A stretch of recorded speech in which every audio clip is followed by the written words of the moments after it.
Dito po sa Buhi, umpisa ng October yung start ng registration. Nagkaroon na po tayo ng 201 applicants as of today. Mm-mm. So ibig sabihin, medyo matumal yung registration natin, and dagdag pa niyan yung bagong inabot tayo ng bagyo, at maraming barangay sa Buhi ang medyo walang signal at paputol-putol ang kuryente. Nakakoordinate naman tayo sa ABC President. Problema lang, hindi niya makuha yung mayoriya ng hindi mayoriya eh. Parang anim lang ata ang kapitan ang sumusunod kay ABC. So wala silang quorum, wala silang meeting, 2 buwan na. So ang ginagawa ko, nagre-reach out ako individually doon sa mga barangay captains, and they promise naman na next year talagang magdo-double time kami sa sa satellite registration. Yun nga, ang total registered voter namin ay 55,581. Mm-mm. Pero sabi ko, umpisa nung October 20, naka 201 pa lang kami na applicants. So may mga araw na may araw na wala.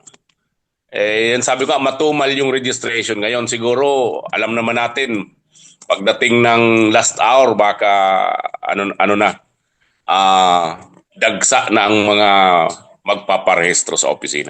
Opo, opo. Yan. Ito sir, maitanong ko dahil nabanggit nyo kanina yung mga nakaraang kalamidad, parang naapektuhan yata tayo eh. Gaano sir kumbaga kahirap yung operation natin during that time na may mga threat po ng calamity like itong Typhoon Uwan, Opo, Typhoon, opo. opo, gaano siya sir kahirap? Actually kasi ang Buhi ay majority ng barangays, kung hindi Parplank, ay lakeside. Lakeside. So, opo, medyo nahihirapan kaming pumunta sa isang lugar, halimbawa doon sa Santa Cruz, yung barangay Santa Cruz, yung sityo niya na nag-request din, lakad lang, aabutin ng 2 oras, lakad lang, walang sasakyan. So sabi ko, mabuti siguro, ano na lang natin during summer. Nag-schedule naman sila April. So sabi ko nga sa mga barangay officials, medyo dali-dalian kasi hanggang May lang ang registration natin. For the barangay and SK elections. Opo, opo. So, nung mga panahon, sir, after nung typhoon, after nung mga calamity, syempre, wala tayong kuryente, wala ring signal. Paano, sir, ang ano nyo nito? Ang ginagawa nyo?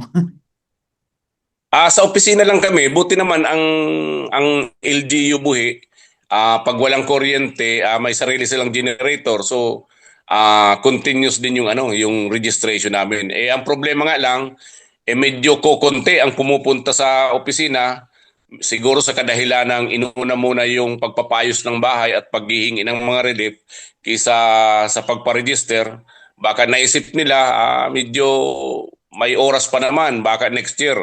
Yun nga sabi ko, mga next year magdo-double time kami.